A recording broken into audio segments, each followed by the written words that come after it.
বরগুনা পাথরঘাটায় গভীর সমুদ্রে মাছ শিকারে গিয়ে প্রাকৃতিক দুর্যোগে গত ২০ বছরে প্রাণ গেছে প্রায় ৩,৫০০ জেলের। নিখোঁজ হয়েছেন কমপক্ষে ১০,০০০। কারণ উপকূল থেকে ২ থেকে ৩ ঘন্টা গভীর সাগরের দিকে ট্রলার গেলেই অকার্যকর হয়ে পড়ে মোবাইল নেটওয়ার্ক। এক্ষেত্রে আশার আলো হতে পারে স্টারলিংক। সুমন মোল্লার প্রতিবেদন, জানাচ্ছেন মোহাম্মদ অলিউল্লাহ।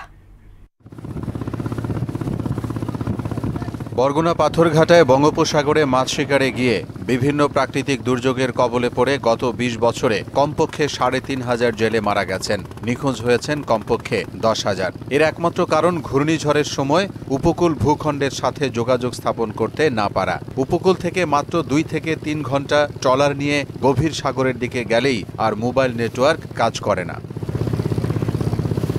এমন বাস্তবতায় আশার আলো হতে পারে ইলন মাস্কের স্টারলিংক। তাই জীবন বাঁচাতে সেবা পেতে অপেক্ষায় দক্ষিণ অঞ্চলের লাখো জেলে ও মাছ ধরার ট্রলার। যে সমস্ত বিএসএফগুলো সেটগুলো চালাইতেছি, এগুলো সেটগুলো আমরা সরাসরি কোথাও ২০ কিলো বা ৪০ কিলো, হাইয়েস্ট কারোর কাছে ৪০ কিলো আছে, আর আমরা মনে ২০ পুরানো ২০ কিলো বা ১০ কিলোর বেশি পায় না। স্টার্লিং নিয়ে একটা বাইরে এসে নেটওয়ার্কই শুনছি, পর আমি যদি এইটা আমি একটু পাই তাহলে আমাদের জালিয়ার উপকারে অনেক সুবিধা হবে। সরকার যদি দেয় তাহলে তো আমাদের জন্য খুব ভালো। অনেক আইটি এক্সপার্টদেরও ধারণা সেরকম।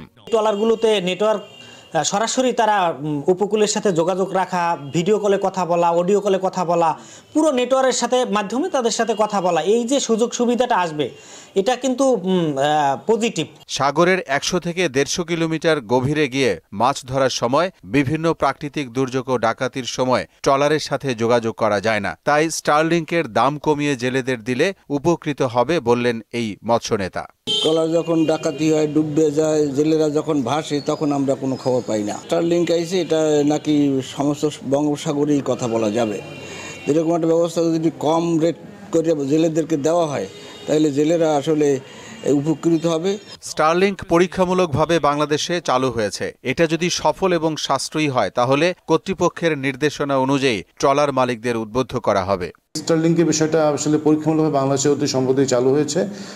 এটা যদি সফল হয় এবং এটা যদি একটু কস্ট ইফেক্টিভ হয়, মন্ত্রণালয় আছে আমাদের মৎস্য প্রাণী সম্পদ মন্ত্রণালয়, তারা যদি সেভাবে আমাদেরকে নির্দেশনা দেয়, ট্রলার মালিকদের এভাবে বিষয়ে উদ্বুদ্ধ করার চেষ্টা করব। গভীর সাগরে ঝড়, বৃষ্টি, নিম্নচাপের খবর জানাতে জেলেদের জন্য স্টারলিংক বড় ধরনের ভূমিকা রাখতে পারে।